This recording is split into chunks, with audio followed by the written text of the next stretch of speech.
ஜோதிடர் யுகம் நேர்கள் அனைவருக்கும் வணக்கம். நான் உங்கள் ஜோதிடன் ராஜநாடி காப்பா. மீண்டும் இந்த காணொளி வாயிலாக உங்களை சந்திப்பதில் மிகுந்த மகிழ்ச்சி. நண்பர்களே, நாம் தொடர்ச்சியாக இந்த சேனலில் ஜோதிடம் குறித்த பல தகவல்களை பார்த்துட்டு வரோம். இன்று நாம் பார்க்கக்கூடிய தலைப்பு செவ்வாய் தசா. அது செவ்வாய் தசையாக இருந்தாலும் சரி, செவ்வாய் புத்தியாக இருந்தாலும் சரி, செவ்வாய் அந்தரமாக இருந்தாலும் சரி, நான் சொன்ன பலன்களை பொருத்தி கொள்ளவும். சார், என்னுடைய ஜாதகத்தில் இந்த லக்னம், இந்த லக்னாதிபதி போய் செவ்வாயோட சேர்ந்திருக்கார், எட்டுக்குடையவன் செவ்வாயோட சேர்ந்திருக்கார். சில நேரத்தில் செவ்வாயை எட்டுக்குடையவன் ஆகிறார். அல்லது செவ்வாயுடைய லக்னம் லக்னாதிபதி போய் 12ல் மறைஞ்சிருக்கார். இது மாதிரி எல்லா காம்பினேஷனையும் போட்டு குழப்பி தேவையில்லை. அல்லது செவ்வாய் காலில் 8ஆம் அதிபதி உட்காந்துருக்கார், 8ஆம் அதிபதி காலில் செவ்வாய் உட்காந்துருக்கார், 6குடையவன் 8குடையவன் சேர்ந்து செவ்வாயை பார்க்குறாங்க. இந்த மாதிரி எந்த குழப்பமும் தேவையில்லை.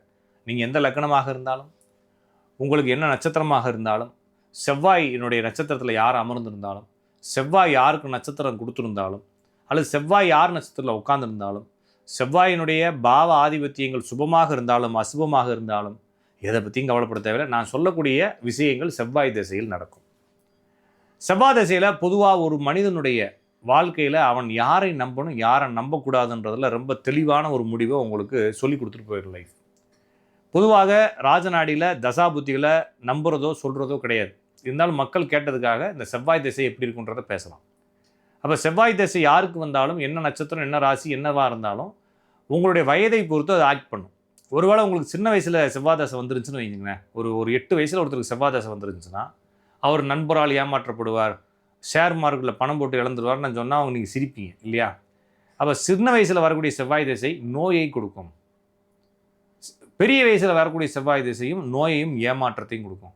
மிடில் வரக்கூடிய செவ்வாய் தசை தான் ஒரு மனிதனுக்கு நம்ம பேசக்கூடியது. மேக்சிமம் நம்ம பேசக்கூடிய ஜோதிடருக்கும் எல்லாமே ஒரு குறிப்பிட்ட வயசில் மிடில் ஒரு 20லேருந்து ஒரு 50 வயசுக்குள்ளே தான் வாழ்க்கை. இன்னும் ஒரு கொஞ்சம் எக்ஸ்பெண்ட் பண்ணி போனோம்னா 60 வயசு வரைக்கும். அதுக்கப்புறம் நம்ம சம்பாதிச்சாலும் சம்பாதிக்காட்டினாலும் சரிங்க, எப்படி இருந்தாலும் வாழ்க்கை ஓடிடும். எனவே இந்த 20லேருந்து 60 ஒரு 40 வயசு தான் நம்மளுடைய அந்த பீரியட். அந்த 40 வருடங்களுக்குள்ளே இந்த செவ்வாய் தசை வந்தால் என்ன நடக்கும், நான் உங்களுக்கு சொல்கிறது புரியும்னு நினைக்கிறேன். சார், எங்கள் பாப்பாவுக்கு பாப்பானா நிறைய பேர் பாப்பான்னு வாங்க, 25 வயசு பாப்பான்னு அப்படி இல்லை, சின்ன குழந்தைக்கு. சார், குழந்தை பிறந்திருக்குது, 2 வயசு ஆகுது, செவ்வாய் தசை ஆரம்பிச்சிருச்சுன்னு சொன்னீங்கன்னா அந்த பிள்ளைக்கு உடம்பு விஷயமாக மட்டும் பார்த்துங்க, வேறு எதை பற்றியும் கவலைப்பட தேவையில்லை. அதே பிள்ளைக்கு 30 வயசில் செவ்வாய் தசை வந்துச்சுன்னா குடும்பத்தை அடித்து பிரித்து விட்ரும். கவனமாக இருக்கணும், சரிங்களா? அப்போ ஒரு ஜாதகத்தில் செவ்வாய் திசை வந்தால் அவர்கள் நண்பர்களை அடையாளம் காண்பார்கள். புரியுதுங்களா? செவ்வாய் தசை ஆரம்பிச்சோன்னே நம்மளுக்கு எவன்லாம் டீப்பாக இருந்தாலும் அவன் கூடலாம் சண்டை வரும். அப்படின்னா என்ன அர்த்தம்னா, அவெல்லாம் இத்தனை நாள் உங்கள்கிட்ட டீப்பாலாம் அவங்களை ஆட்டை போடுறதுக்காக கூட இருந்தான்னு அர்த்தம். அப்போ செவ்வாய் திசை ஆரம்பித்த அடுத்து கொஞ்ச நாள்லேயே என்ன பண்ணிடும், கடகடன்னு எல்லா ஃப்ரெண்டையும் ஒடிச்சிடும். அந்த ஃப்ரெண்டுகள்லாம் அவங்களை ஏமாத்துறதுக்காக இருந்தவங்கன்றது நீங்கள் சரியாக புரிஞ்சுக்கணும். அப்போ எல்லாத்தையும் அடையாளம் காட்டி நறுக்குன்னு 4 ஃப்ரெண்டை கொடுத்துட்டு போயிடும். அதுக்கு மேலே ஃப்ரெண்டு வேணாம் அப்படின்ற மாதிரி.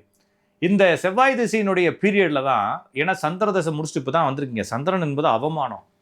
அவமானத்தினுடைய சின்னங்களை எல்லாம் சரி பண்ணி இப்போ தான் மருந்து போட வந்திருக்கீங்க. இந்த இடத்துல நண்பர்கள் உதவுவாங்கன்னு நீங்கள் நினச்சிருப்பீங்க. நண்பர்களால் பாதிப்பு தான் ஏற்படும், மறுபடியும் சில குழப்பங்களை ஏற்படுத்தும். செவ்வாய் திசையில் யாருக்காச்சும் பணங்கன்னு கொடுத்துடாதீங்க, சுத்தமாக காலியாயிருவீங்க.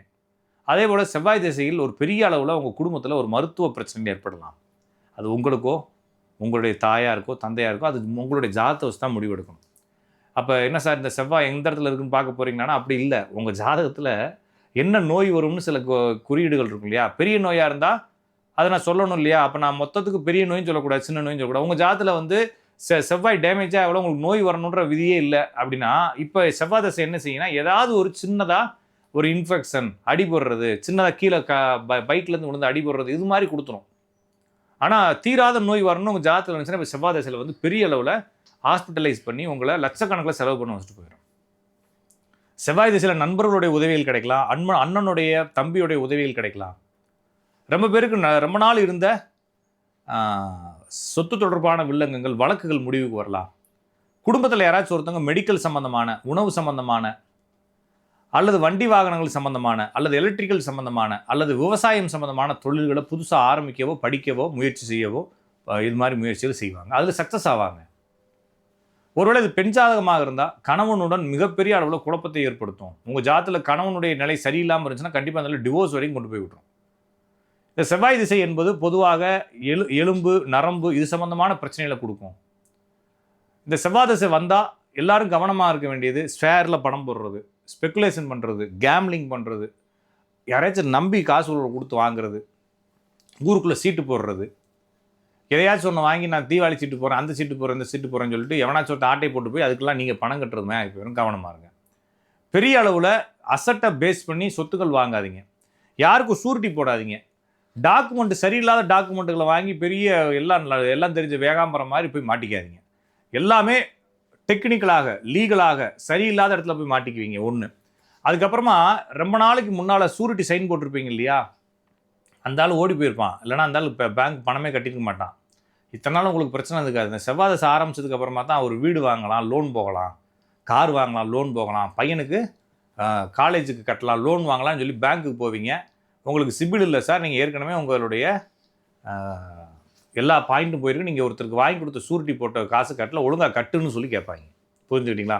அப்போ அந்த செவ்வாய் திசை வந்தாலே பொதுவாகவே செவ்வாய் தசை இல்லை சார், இப்போ எனக்கு குரு தசை நடக்குது, செவ்வாய் புத்தி ஓடுதுன்னா நான் சொன்ன படம்லாம் செவ்வாய் புத்திகளை உட்கார வச்சுக்கோங்க.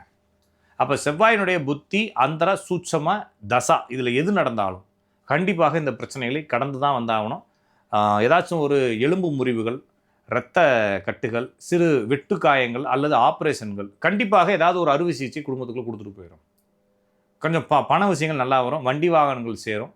மற்றபடி பெருசாக இதில் ஒன்றும் கவலைப்படுறதுக்கோ குழப்பிக்கிறதுக்கோ ஒன்றும் இல்லை. இந்த செவ்வாய் திசை இப்படி வந்துச்சுன்னா நீங்கள் எப்படி மேனேஜ் பண்ணணும்னா, பணத்தை கொடுக்கக்கூடாது, யாரையும் நம்பக்கூடாது, லீகலான விஷயங்களை முன்னால் போய் நிற்கக்கூடாது, ஹீரோ மாதிரி அடுத்தவங்க பொறுப்புகளை எடுத்து செய்யக்கூடாது. ரொம்ப கவனமாக இருக்க வேண்டிய திசை அப்படின்னா இந்த விஷயத்தில் இந்த திசையில் கவனமாக இருக்கணும். இந்த செவ்வாய் திசையில் விலங்குகளால் தாக்கப்படுதல், பொதுவாக அந்த நாய்க்கடி, பூனைக்கடி, இந்த மாதிரி விஷயங்கள், நாய் வாங்கிட்டு வந்து வளர்த்து அதுகிட்ட கடி வாங்குறது, இது மாதிரி விஷயங்கள் நடக்கும். அதே போல் அடிக்கடி பக்கத்து வீடுகளில் சண்டை, சின்ன சின்ன வழக்குகள், அடிக்கடி ஸ்டேஷனுக்கு போயிட்டு வருது, இந்த மாதிரி விஷயங்கள் நடக்கும். முருக வழிபாடுகள், அது மாதிரி ஏதாச்சும் இந்த சாய் வழிபாடு, முருக வழிபாடு, இது மாதிரி வழிபாடுகளை இல்லைனா சித்தர் வழிபாடுன்னு சொல்லிட்டு ஏதாச்சும் ஒன்று ஆரம்பித்து வச்சுருப்பீங்க. இந்த செவ்வாய் திசையில் நொறுக்கு தீனிகளால் வரக்கூடிய இந்த போகிறப்போ வரப்போ பூரா வண்டி நிப்பாட்டி போண்டா தின்ன, பஜ்ஜி தின்ன, உளுந்த வடை தின்னு சொல்லி தின்னு இங்கேருந்து ஆரம்பித்து இங்கே வரைக்கும் எரிஞ்சுக்கிட்டே இருக்கும் இந்த செவ்வாய் திசையில். அதுக்கு மருந்து கேட்டாலும் கிடைக்காது. இது மாதிரி ஏதாச்சும் ஒரு உடல் உபாதைகள். நான் சொல்கிறது மொத்தத்துக்கே இந்த செவ்வாயினுடைய காரகம் என்ன அப்படின்னா கடன், ரோகம், ஏமாற்றம், துரோகம், இதைத்தான் இந்த செவ்வாய் செய்யும். இந்த எல்லாத்தையும் செஞ்சு விட்டு போயிடும். இது குறிப்பாக பெண்களுக்கு வந்துச்சுனாலும் கவனமாக இருக்கணும். ஆண்களுக்கு வந்துச்சுன்னா உடல் நலத்தில் கேர் எடுத்துங்க. கண்டிப்பாக ஒரு 45 வயசு அந்த ரேஞ்சில் வருதுன்னு வச்சுக்கோங்களேன் செவ்வாய் தசை. சுகரு, ப்ரெஷரு, இத்தனை நாள் அப்படியே இளைஞர் மாதிரி குதிச்சுக்கிட்டு இருந்திருப்பீங்க மாடியிலேருந்து. திடீர்னு உங்களுக்கு போய் ஏதாச்சும் மயக்க வரமாக டாக்டர் பார்த்தோம்னா ப்ரெஷர் இருக்குது, அடுத்து இதெல்லாம் சாப்பிடாதீங்க. அப்போ ப்ரெஷர், சுகரு, கொலஸ்ட்ரால்னு சொல்லி உடல் ரீதியான எல்லா தொந்தரவுகளையும் ஆரம்பிக்கிறது. ரொம்ப நாள் போராடி தள்ளி கொண்டு வந்த வாழ்க்கை இதுக்கு மேலே தள்ளி கொண்டு போக முடியாது. கடன் கொஞ்சம் அதிகமாகிடுச்சு, எப்படியாச்சும் எதையாச்சும் விற்று இந்த கடனை முடிச்சுட்டு நிம்மதியாக வாழலான்ற சிந்தனை, இதெல்லாம் கொண்டு வந்து கரெக்டாக ஒரு 45 வயசில் கொடுக்கும். அப்போ 40லேருந்து ஒரு 50, 60க்குள்ளே வரக்கூடிய செவ்வாய் திசை கொஞ்சம் சிக்கலை ஏற்படுத்தும். என்ன சிக்கல்னா கொஞ்சம் பல்ல கடிச்சு தள்ளக்கூடிய அமைப்புகளை கொடுக்கும். அதை கொஞ்சம் சரியாக புரிஞ்சுக்குங்க. அதுக்கு நீங்கள் ப்ரீகாஷனாக முன்னாலேருந்தே கொஞ்சம் பணங்களை சேர்த்து வச்சுக்கிட்டு நண்பர்கள்ட்ட ரொம்ப நெருங்காமல் கொஞ்சம் லீகலாக கொஞ்சம் ப்ராப்பராக போயிட்டீங்க, ப்ராப்பர் சேனலில் போயிட்டீங்கன்னா இந்த செவ்வாயினால் உங்களால் ஒன்றும் பண்ண முடியாது. அடுத்தடுத்த வீடியோக்களில் சந்திக்கும் வரை உங்களிடமிருந்து விடைபெறுவது உங்கள் அன்பு ஜோதிடன் ராஜநாடி காப்பா.